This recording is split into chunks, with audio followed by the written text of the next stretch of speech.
मैं चंदन प्रसाद। आज की इस वीडियो में जेपीएससी मेंस पेपर 5 जो कि आपका भारतीय अर्थव्यवस्था, वैश्वीकरण और झारखंड के अर्थव्यवस्था पर आधारित एक जो टॉपिक है पेपर 5, उस पर हम लोग चर्चा करेंगे। सबसे पहले एक शॉर्ट में हम लोग इसके जो सिलेबस है उस पर चर्चा कर लेते हैं। उसके बाद हम लोग इसके लिए कौन सी बुक्स पढ़नी चाहिए, और उन बुक्स के अलावा आपको कहीं से पढ़ने की जरूरत नहीं पड़ेगी, क्योंकि यहाँ पर 3 ऐसे सेलेक्टिव बुक्स आपको बताएंगे जो कि आपको पूरे सिलेबस को 100% कवर करने में बहुत ज़्यादा हेल्प करेगा।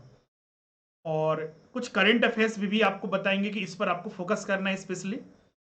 इसके अलावा फिर तैयारी आपको किस तरह से रखनी है, क्योंकि हम लोग तो यहाँ पर रिसोर्सेज जुटा लेते हैं, लेकिन सबसे बड़ा चैलेंज होता है हमारे लिए कि कंटिन्यूटी बनाकर उसे कैसे स्टडी करें। उन पर भी हम लोग बात करेंगे आपका। तो सबसे पहले शॉर्ट में सिलेबस को समझते हैं। जेपीएससी पेपर 5 जो है आपका, जो कुल 200 अंक का होता है, और इसमें आपको परीक्षा में 3 घंटे का समय भी मिलता है आपका। ये कुल 4 ग्रुप में बटा हुआ है। जो इसमें प्रश्न पूछे जाते हैं आपका, कुल 5 प्रश्न आते हैं, जिसमें कि पहला प्रश्न ऑब्जेक्टिव टाइप का होता है। 20 प्रश्न होते हैं ऑब्जेक्टिव टाइप का, जिसमें कुल 40 मार्क्स पूछे जाते हैं। बाकी के 4 जो प्रश्न होते हैं, प्रश्न संख्या 2, 3, 4 और 5, इन 4 प्रश्नों में दो दो ऑप्शन रहते हैं। मतलब कि जैसे प्रश्न संख्या 2 है तो उसमें 2 प्रश्न रहेंगे, लेकिन दोनों में से कोई एक ही सॉल्व करना है। उसी तरह प्रश्न संख्या 3 है, उसमें भी 2 ऑप्शन रहेंगे, उसमें से लेकिन एक ही सॉल्व करना है। 4 में सेम और 5 में भी उसी तरह आपका। तो कुल 4 इन प्रश्नों से 40-40 मार्क्स के एक एक प्रश्न सॉल्व करने होते हैं। तो कुल यहाँ पर 160 मार्क्स और 40 मार्क्स का ऑब्जेक्टिव, तो कुल 200 मार्क्स का ये प्रश्न पूछा जाता है। अब सवाल उठता है कि इसका सिलेबस कहां से कैसे प्रश्न पूछे जाते हैं। तो सिलेबस 4 ग्रुप में बटा हुआ है। ऑब्जेक्टिव टाइप के जो प्रश्न आते हैं, इन 4 ग्रुपों को मिक्स करके पूछे जाते हैं। ग्रुप ए से, ग्रुप बी से, ग्रुप सी से और ग्रुप डी से। इन चारों ग्रुप को मिलाकर 20 ऑब्जेक्टिव टाइप के प्रश्न पूछे जाते हैं। और बाकी के जो 4 प्रश्न पूछे जाते हैं, हर ग्रुप से दो दो प्रश्न होते हैं जो लिखने वाले प्रश्न होते हैं। जैसे कि प्रश्न संख्या 2 में ग्रुप ए से 2 प्रश्न होते हैं, उसमें से एक का उत्तर देना होता है। उसी तरह ग्रुप बी से, ग्रुप सी से और ग्रुप डी से दो दो प्रश्न होते हैं, लेकिन उसमें से एक एक 40-40 मार्क्स का आपको सॉल्व करना पड़ता है। ग्रुप ए की अगर हम बात करें तो ग्रुप ए में भारतीय अर्थव्यवस्था और उसकी जो विशेषताएं हैं, जैसे कि नेशनल इनकम, मुद्रास्फीति, ग्रामीण विकास, बैंकिंग, तो जो बेसिक्स जो टॉपिक्स हैं उन सबको डिटेल में पूरा स्टडी करना है। ग्रुप बी में जो है आपका, इसमें खासकर जो सतत विकास है, एसडीआई है, ह्यूमन डेवलपमेंट इंडेक्स, और अन्य जो संबंधित टॉपिक है उन्हें शामिल किया गया है। इसमें खासकर जो फोकस किया जाता है, अगर हम सिलेबस की अगर हम बात करें, तो इसमें ग्रुप बी में जो मुख्य रूप से आपका फोकस करने वाला टॉपिक है, खासकर आपका सतत विकास सबसे महत्वपूर्ण होता है। समावेशी वृद्धि जो कि 11वीं और 12वीं पंचवर्षीय योजना में देखा गया, उसको पूरा आपको ध्यान में रखना है, पूरा अच्छे से स्टडी करना है। फिर बहुत सारे जो आर्थिक रूप से पिछड़े हुए क्षेत्र, जैसे कि पिछड़े हुए वंचित वर्ग, जैसे कि अनुसूचित जनजाति, अनुसूचित जाति, महिला वर्ग, धार्मिक अल्पसंख्यक, पिछड़ी जातियां और महिलाएं, केंद्र और राज्य सरकार के द्वारा उनके लिए, इन वंचित वर्गों के लिए चलाए जा रहे विभिन्न कार्यक्रम और कल्याणकारी योजनाओं के बारे में आपको पूरा पढ़ना है। उसमें ग्रुप बी में ही गरीबी और बेरोजगारी पर विशेष फोकस करना है। भारत में गरीबी और बेरोजगारी, उसके मापदंड, मेजरमेंट स्केल, बेंचमार्क, विभिन्न तरह की जो कमेटियां बनी उनके रिकमेंडेशन, सिफारिशें, जैसे आपने तेंदुलकर समिति के बारे में सुना होगा, अलग समिति के बारे में सुना होगा, तो इनके रिपोर्ट्स, एनएसएसओ, और विभिन्न तरह के गरीबी और बेरोजगारी को कम करने के लिए सरकार के द्वारा जो विभिन्न तरह के विकासात्मक और कल्याणकारी योजनाएं जो चलाई जा रही है उनके बारे में आपको पता होना चाहिए। इसके अलावा खाद्य पोषण सुरक्षा हेतु सरकारी नीतियां, योजनागत रणनीतियां, विकेंद्रीकृत योजनाएं, तो उन सब के बारे में ग्रुप बी में आपको पढ़ना है। ग्रुप सी में क्या है? तो ग्रुप सी में आपका नई आर्थिक सुधार, जो न्यू इकोनॉमिक रिफॉर्म हुआ था 90s में, उदारीकरण, निजीकरण और वैश्वीकरण, जैसे भूमंडलीकरण भी यहां पर बोल सकते हैं। द एलपीजी अवधारणा, एलपीजी कॉन्सेप्ट इसी को बोलते हैं, वो पूरा आपको पढ़ना है। डब्ल्यूटीओ की भूमिका, भारत का कृषि क्षेत्र और डब्ल्यूटीओ का असर, और भारत में उसके क्या क्या फायदे हैं, नुकसान हो रहा है, या फिर बहुत सारे जो समीक्षा करनी होती है, उन सब के बारे में आपको पता होना चाहिए। इसके अलावा जितने भी और अंतरराष्ट्रीय वित्तीय संगठन है, जिसमें जैसे कि डब्ल्यूबी, आईएमएफ, एडीबी, उन सब के बारे में आपको अध्ययन करना है। इसके अलावा इस ग्रुप सी में मुख्य रूप से सुधार पर, रिफॉर्म्स पर बात करना है। तो इस हमने देखा आर्थिक सुधार हुए हैं, और उसमें जो रोल रहा अंतरराष्ट्रीय वित्तीय संगठनों का और डब्ल्यूटीओ का खासकर। उसके बाद जो बैंकिंग क्षेत्र में और वित्तीय क्षेत्र में जो सुधार हुए, उन पर आपको स्टडी करने होते हैं। फिर भारतीय अर्थव्यवस्था का वैश्वीकरण, और हर एक क्षेत्र पर, विभिन्न क्षेत्र, जैसे कृषि क्षेत्र पर वैश्वीकरण के बाद क्या प्रभाव पड़े, इस पर हमने एक वीडियो भी आपको लेक्चर बनाया है। इसके अलावा अभी आज के डेट में, चूंकि हम पहले भी बोल चुके हैं कि भारतीय अर्थव्यवस्था या फिर जो भी हम लोग अर्थव्यवस्था पढ़ते हैं, अर्थशास्त्र पढ़ते हैं, करंट को लेकर चलना पड़ता है। वैश्वीकरण कोविड 19 के दौर में, क्योंकि अगर हम वैश्वीकरण की बात करते हैं तो दो देशों के बीच में व्यापार, भूमंडलीकरण की बात करते हैं तो उससे कहीं ज्यादा रहन सहन से लेकर खान पान से लेकर हर चीजों का, कल्चर, सभ्यता का आदान प्रदान विभिन्न देशों में, यही तो भूमंडलीकरण है। भूमंडलीकरण का ही कारण है कि आज कोरोना जैसी वैश्विक महामारी एक छोटे से शहर चाइना के वुहान शहर के एक लैब से निकला, जो पूरे विश्व में फैला। ये क्या कारण है? वैश्वीकरण इसका प्रमुख कारण है। तो उस पर आपको विभिन्न तरह की टिप्पणियां करनी होगी, उनको आपको एनालिसिस करना होगा, उन सारी चीजों को भी ध्यान में आपको यहां पर रखना है। इसके अलावा वैश्वीकरण के बाद डिजिटलाइजेशन जो हो रहा है आपका, कृषि क्षेत्र, एमएसएमईज, महिला वर्ग, अंतरराष्ट्रीय व्यापार, कर सुधार, वित्तीय सुधार, इन सब को आपको स्टडी करना है। ये ग्रुप 3 में है।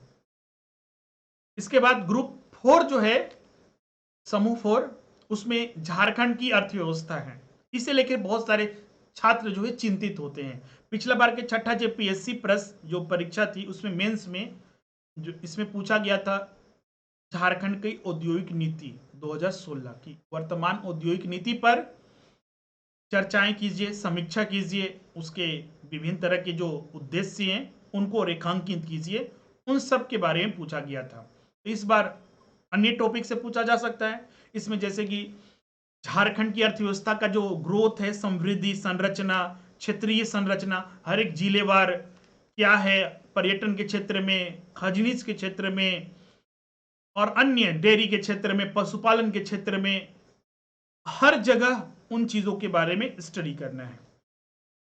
जनसंख्यिकीय विशेषताएं, 2001 की झारखंड बनने के बाद अभी तक 2 जनगणना हुए हैं, एक 2001 में और एक 2011 में। अभी 2021 का होने वाला था, लेकिन कोविड की वजह से अब इस साल नहीं होगा।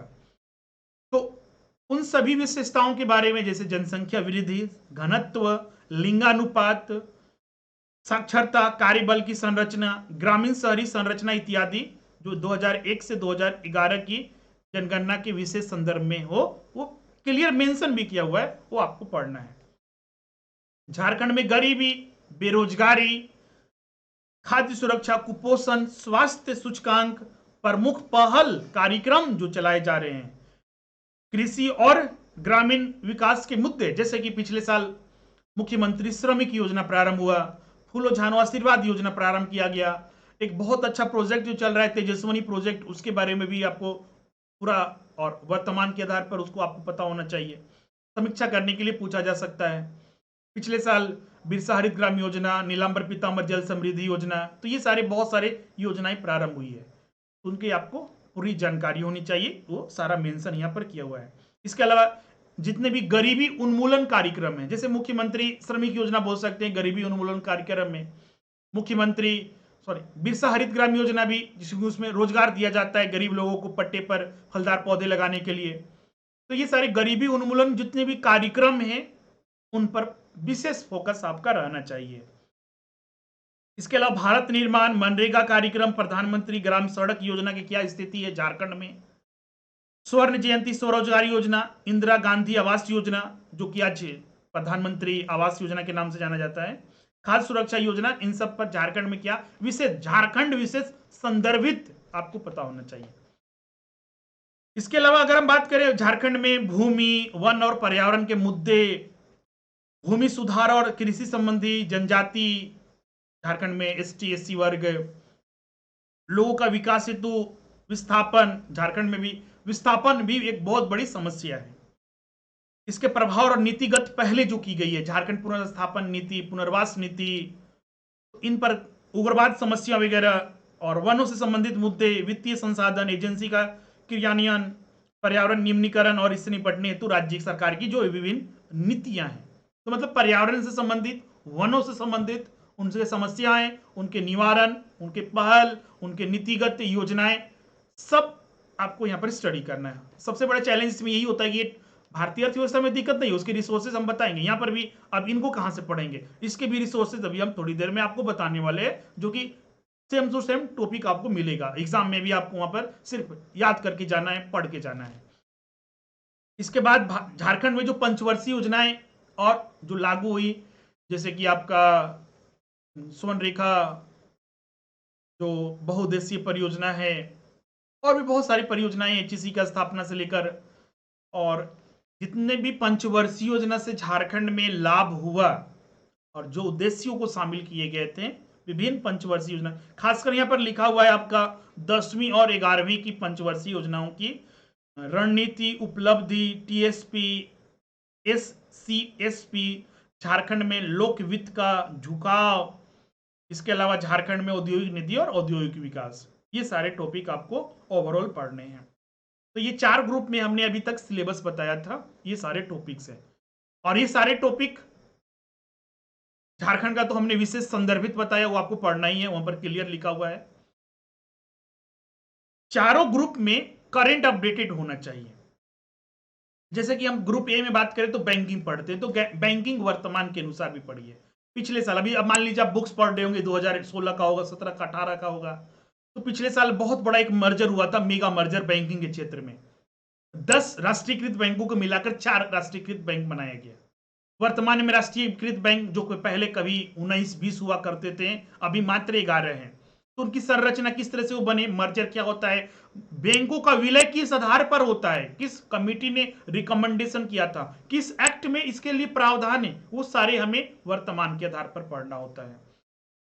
उसके अलावा जो सतत विकास, आर्थिक मुद्दे और उसमें खासकर गरीबी से संबंधित सीएमआई की रिपोर्ट, नीति आयोग की जो विजन डॉक्यूमेंट है, 15 वर्षीय प्लान है, उनके बारे में आपको पता होना चाहिए। तो ये सारे, तो हर एक टॉपिक का, ये तो हम कुछ एग्जाम्पल आपको बता रहे हैं, ये सारे इस तरह से अटैच करने हैं आपको, और इसके लिए अलग से आपको मेहनत करने की जरूरत नहीं है। बस करेंट अफेयर्स जो आप रोजाना बेसिस पर पढ़ते हैं, उसी को एक जगह आपको लिख लेना है कि हाँ, कि ये सारे मुद्दे जो है आर्थिक मुद्दे हैं, जो कि हमको याद रखना है मेंस के लिए भी।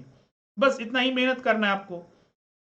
इसके अलावा ग्रुप 3 में भी आर्थिक जो सुधार हुए, अभी देखिएगा, भारत के द्वारा में यूएनए के द्वारा जो अभी रिपोर्ट जारी हुआ, FDI receive, foreign direct investment को रिसीव करने में भारत विश्व में 5th रैंक पर है। तो एफडीआई क्या है, एफडीआई से संबंधित तथ्य, किन क्षेत्रों में कितना प्रतिशत एफडीआई वगैरह है, उन सब के बारे में पता होना चाहिए। फॉरेक्स रिजर्व जो विदेशी मुद्रा भंडार है, 1991 में हम लोग चूंकि आर्थिक सुधार वहां पर पढ़ेंगे तो पता चलेगा कि उस समय भारत का फॉरेन करेंसी रिजर्व मात्र 1 अरब यूएस डॉलर था। आज 11 जून 2021 को जो डाटा जारी हुआ, उसमें भारत का जो फॉरेन करेंसी रिजर्व है, फॉरेक्स रिजर्व जिसे बोलते हैं, 608 अरब डॉलर पहुंच गया। तो आखिर इतने बड़ी जो, और विश्व में अगर हम बात करें तो 4th रैंक पर है भारत, फॉरेन करेंसी रिजर्व के मामले में। तो इतनी बड़ी अचीवमेंट का क्या कारण है? आर्थिक सुधार से लेकर जो 1991 में जो वैश्वीकरण हुआ से लेकर अभी तक जो बदलाव हुए, नीतिगत पहले हुई, उदारवादी नीति अपनाई गई, निजीकरण किया गया, वैश्वीकरण हुआ, तो उसके क्या रिजल्ट मिले, तो उस रिजल्ट का एक ये बोल सकते हैं कि लेखा जोखा है, मूल्यांकन करने में आपको वहां पर आसानी होगी। तो ये अपडेटेड आपको पढ़नी चाहिए। इसलिए देखिएगा बहुत सारे छात्र जो पिछला बार एग्जाम दिए थे तो कैंसिल हो गया, क्या हुआ नहीं हुआ, लेकिन फिर भी अगर देखिएगा तो बहुत ही सबसे कम मार्क्स इसी पेपर में उठे। इसका कारण यही था आपका अपडेट नहीं रहना। सिर्फ हम लोग कोई बुक्स उठा लेते हैं, उसको पढ़ते रहते हैं, पता चलता है उसका कोई अपडेट नहीं है मेरे, हम अपडेट खुद भी नहीं करते हैं, तो ये सबसे बड़ी समस्या है आपके लिए। तो उन चीजों को आप ध्यान में रखिएगा। तो अब आते हैं यहाँ पर, तो ये सिलेबस पर और कैसे आपको पढ़ना है उस पर हमने बात कर लिया, हर एक टॉपिक को। और कभी भी यहाँ पर इस आधार पर नहीं पढ़िएगा कि कोई बुक्स उठा लिए रैंडमली स्टडी कर रहे हैं, कोई पता नहीं कि इसमें क्या क्या टॉपिक है उसको ध्यान ही नहीं दे रहे। सिलेबस के अकॉर्डिंग स्टडी कीजिए। अगर पहला टॉपिक अगर इसमें राष्ट्रीय आय है तो राष्ट्रीय आय ही पढ़िएगा उसी के अनुसार, उसमें क्योंकि 40 मार्क्स के यहाँ पर पूछे जाएंगे, 40 मार्क्स अगर पूछे जाएंगे तो 40 मार्क्स के अनुसार ही तैयारी करना होगा ना। तो पढ़ते रहते हैं अर्थशास्त्र क्या है, अर्थशास्त्र वर्सेस अर्थव्यवस्था, तो ये बहुत ही बेसिक चीजें हैं, ऐसा नहीं इसके पता नहीं होना चाहिए, लेकिन इस पर इतना ज्यादा रिसर्च करने से क्या फायदा। हम वही टॉपिक पढ़े जो हमारे सिलेबस में टू द पॉइंट है, क्योंकि उसी से 40 मार्क्स का प्रश्न बनता है। उसी तरह मुद्रास्फीति तो टू द पॉइंट सिलेबस के अकॉर्डिंग होना चाहिए आपका। ऐसे तो मार्केट में अगर बोलिएगा तो ऐसा कोई बुक्स नहीं है, फिर भी कुछ बुक्स हैं जिसको आप अरेंज कर सकते हैं। आपका थोड़ा उसमें मेहनत करनी पड़ती है, उसको खुद से अरेंज करने की जरूरत पड़ेगी आपको। जैसे हम इसमें 3 बुक्स रिकमेंड करेंगे जो कि आपके ग्रुप ए से लेके ग्रुप डी तक 100% तो हम बोले थे, लेकिन 100% अगर फिर भी नहीं, फिर भी 85 से 90% आपका सिलेबस कवर करेंगे। और 10% पर 15% आपका वही करंट अफेयर्स वगैरह आपको अपडेट करते रहना है, उसके आधार पर आपको यहाँ पर चलना होगा। और करंट अफेयर्स डेली बेसिस पर आपको कोई मैगजीन रिफरेंस ले लीजिए, बहुत सारे आपका वेबसाइटेड है, बहुत सारे एजुकेशनल वेबसाइट है, उस पर से आप वहां पर रह सकते हैं। तो अर्थव्यवस्था के अलग से ही आपको एक नोट्स बना लीजिए, वो आपके लिए सही रहेगा। आपका साल भर का लेके चलिए, उससे ज्यादा की जरूरत नहीं है आपको। इस बार का बजट, आर्थिक सर्वेक्षण, झारखंड संदर्भित, भारत संदर्भित, वो सारे आपको होने चाहिए। अब वो 3 बुक्स कौन कौन है? तो पहला आपका महेश बर्नवाल का जो एनसीईआरटी सार आता है वो आपको पढ़ना बहुत ज्यादा जरूरी है। अब बोलिएगा सर वो क्यों बुक पढ़े हो, तो पीटी के लिए उपयोग होता है या फिर ये चीजें, बिल्कुल ऐसा नहीं है। कोई भी बुक्स ये आधार पर नहीं होता है कि वो पीटी के लिए ही होगा, और पे इंफॉर्मेशन कितना दिया गया है और कितना आपके सिलेबस को मैच करता है वो सबसे ज्यादा निर्भर करता है आपका। तो उसको जरूर पढ़िएगा आपका, जो कि एनसीईआरटी सार जो नया वाला एडिशन है महेश कुमार बर्नवाल का आता है आपका, उसे जरूर पढ़िएगा। पहला ये बुक हुआ, बहुत सारे टॉपिक उसमें 100% आपके सिलेबस के अकॉर्डिंग मैच करेंगे। दूसरा बुक से रमेश सिंह का जो कि लेटेस्ट एडिशन जो आया है उसको बिल्कुल जरूर पढ़िएगा। उसमें से सिलेक्टिव टॉपिक, ध्यान रखिएगा दोनों में कॉमन टॉपिक है, उसको 2 बार पढ़ने की जरूरत नहीं है, एक ही टॉपिक को। अगर हम बात करते हैं मुद्रास्फीति, तो मुद्रास्फीति अगर देखिएगा बहुत ही बेस्ट दिया हुआ है, राष्ट्रीय आय जो बेस्ट दिया हुआ है महेश कुमार बर्नवाल में दिया हुआ है, रमेश सिंह में उतना अच्छा नहीं दिया हुआ है, तो उसको वहां से नहीं पढ़ के यहां से पढ़िएगा। तो उसमें टिक करते जाइएगा, सिलेबस रखिएगा कि हाँ कि राष्ट्रीय आय जो पहला टॉपिक है हम महेश कुमार बर्नवाल से पढ़ेंगे, मुद्रास्फीति है महेश कुमार बर्नवाल से पढ़ेंगे, तो उसको टिक करते जाइएगा, सही रहेगा। और कंटिन्यूटी बना के रखना, इतना इजी हम लोग यहाँ पर डिस्कस कर लेते हैं, लेकिन जब स्टडी करने लगते हैं तो कुछ टॉपिक समझ में नहीं आता है, तो इसीलिए बहुत सारे उपाय भी होते हैं, जैसे संस्थान वगैरह से जुड़ना, तो वो चीज़ें हैं अपना। लेकिन अगर अच्छे से स्टडी करते हैं, थोड़ा मेहनत करते हैं, बिल्कुल आप इसमें अच्छा मार्क्स ला सकते हैं।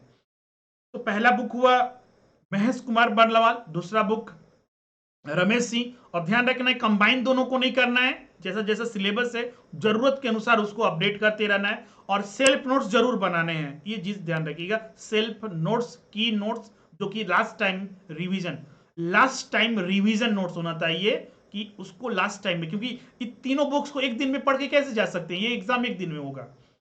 जो एक तीसरा बुक है वो हम बताएंगे भी, तो तीनों बुक्स एक दिन में पढ़ के नहीं जा सकते हैं, तो इसलिए लास्ट टाइम रिवीजन नोट्स आपके पास होना चाहिए, की नोट्स आपका होना चाहिए सिलेबस के अकॉर्डिंग। तो ग्रुप ए, बी और सी, इनमें से 1-2 टॉपिक को अगर छोड़ दें तो बाकी सारे टॉपिक्स आपका 100% इन दोनों बुक से कवर होते हैं, और करंट अपडेट भी आपको यहां पर करना होता है। ग्रुप डी जो है झारखंड का अर्थव्यवस्था, उसके लिए राम कुमार तिवारी का झारखंड का रूपरेखा और एक झारखंड का भूगोल आता है। झारखंड का रूपरेखा तो अदर सब्जेक्ट में आपको काम करेगा, लेकिन झारखंड का भूगोल ले लीजिएगा। झारखंड का भूगोल जो राम कुमार तिवारी का लीजिएगा, वो पेपर 3 में जो झारखंड का भूगोल है उसमें भी काम देगा। पेपर ये 5 है, उसमें झारखंड का अर्थव्यवस्था, उसमें भी काम देगा। और लास्ट आपका पेपर 6 में झारखंड का कृषि विज्ञान है, उसमें भी आपको काम देगा। झारखंड का भूगोल राम कुमार तिवारी का। तो 3 बुक पेपर 5 के लिए हो गए। पहला महेश कुमार बर्नवाल, रमेश सिंह, और तीसरा आपका झारखंड का भूगोल राम कुमार तिवारी। और लेटेस्ट एडिशन जो पिछले साल शायद आया हुआ है उसको पढ़िएगा। पिछले पुराने वाले है भी तो उसको छोड़ दीजिएगा, नया वाला ले लीजिएगा। बहुत ही बेहतर उसमें दिया हुआ है, वो आपको बहुत ज्यादा हेल्प करेगा। और उसमें भी सिलेक्टिव टॉपिक आपको पढ़ना है। पहले भी हम बता रहे हैं, अभी भी हम बताएंगे कि रेंडमली नहीं पढ़िए। तीनों बुक्स हमने रिकमेंड कर दिया, शुरू से पढ़ना स्टार्ट कर दिए, लेकिन उससे कोई फायदा नहीं होगा। सिलेक्टिव पढ़िएगा सभी को समझते हुए, और की नोट्स बनाइएगा लास्ट टाइम। और ध्यान रखिएगा, पहले भी हम बता चुके हैं कि लास्ट टाइम रिवीजन नोट्स कब बनाना है। पहली बार पढ़ते वक्त तो कभी भी नहीं बनाना है। अगर आपका पहले से बहुत सारे कॉन्सेप्ट क्लियर है अर्थव्यवस्था में, तो दूसरी बार में आप की नोट्स बना सकते हैं। लास्ट टाइम रिवीजन नोट्स इसको बोल सकते हैं, बना सकते हैं। लेकिन अगर पहले से आपका इकोनॉमिक्स वीक है, या फिर इकोनॉमिक्स कभी जैसा सब्जेक्ट आपने नहीं पढ़ा है, तो कम से कम 2 बार पढ़ के तीसरे टाइम जब रिवीजन कीजिएगा उस समय की नोट्स बनाइएगा। अब ऐसा हम क्यों कर रहे हैं, क्योंकि पहली बार में ही अगर नोट्स बनाइएगा तो आपको लगेगा सारा तो इंपोर्टेंट ही है, सारे को आप किताब में जो है उसको छाप दीजिएगा अपने नोट्स में, तो कोई फायदा उसका नहीं होगा। सेकेंड टाइम या थर्ड टाइम, अगर पहले से इकोनॉमिक्स का कॉन्सेप्ट आपके पास है तो सेकेंड टाइम में, और अगर नहीं है बिल्कुल तो आप थर्ड टाइम में। ये बेस्ट है आपका। हमने जितना भी अभी तक एक्सपीरियंस गेन किया है, जितने सालों से हम लोग पढ़ा रहे हैं, उस आधार पर ये पता चलता है। जो भी स्टूडेंट का फीडबैक आता है उस आधार पर हम लोग को पता चलता है, क्योंकि हम लोग यहाँ पर पढ़ाते हैं तो उन लोग भी अपना जो लास्ट टाइम रिवीजन नोट्स होता है वो तैयार करते हैं, और जो बहुत ज़्यादा हेल्पफुल होता है आपका। क्लियर है आपका? तो इन चीज़ों को हमने यहाँ पर डिस्कस किया है, और इसके अनुसार चलिए। और ये 3 बुक्स के अलावा करंट अपडेट आपको हमेशा पढ़ते रहना है। कोई भी आप मैगजीन, न्यूज़पेपर कहीं से भी पढ़ते हैं, या फिर हमारे जो नोट्स वगैरह है उससे भी पढ़ते हैं, तो एक इकोनॉमिक आर्थिक घटनाक्रम का अलग से नोट्स बनाते रहिएगा। और खासकर इसमें से जो टॉपिक है सिलेबस को ऐसे समझ लीजिए, अभी जो हमने डिस्कस किया है, तो उसके अनुसार आप करंट अपडेट भी अलग से नोट्स बनाते जाइए। तो मतलब कि आपके पास चार बुक्स हो जाएंगे, 3 ये बुक और एक करंट अपडेट का, जो कि साल भर का कम से कम उसको रखिए। क्लियर है? तो ये पूरा बिल्कुल हमने शुरू से लेके अंत तक पूरा डिस्कस कर दिया है। फिर भी अगर आपको अभी भी डाउट है कुछ चीज में, तैयारी के रिगार्डिंग कुछ और पूछना चाहते हैं, तो कमेंट बॉक्स में आप हमें लिख दीजिएगा। हम अगले सेशन में या फिर अन्य माध्यम से आपके साथ जरूर चर्चा करेंगे। तो आज के लिए बस इतना ही, मिलते हैं आपका अगले वीडियो में। Thank you.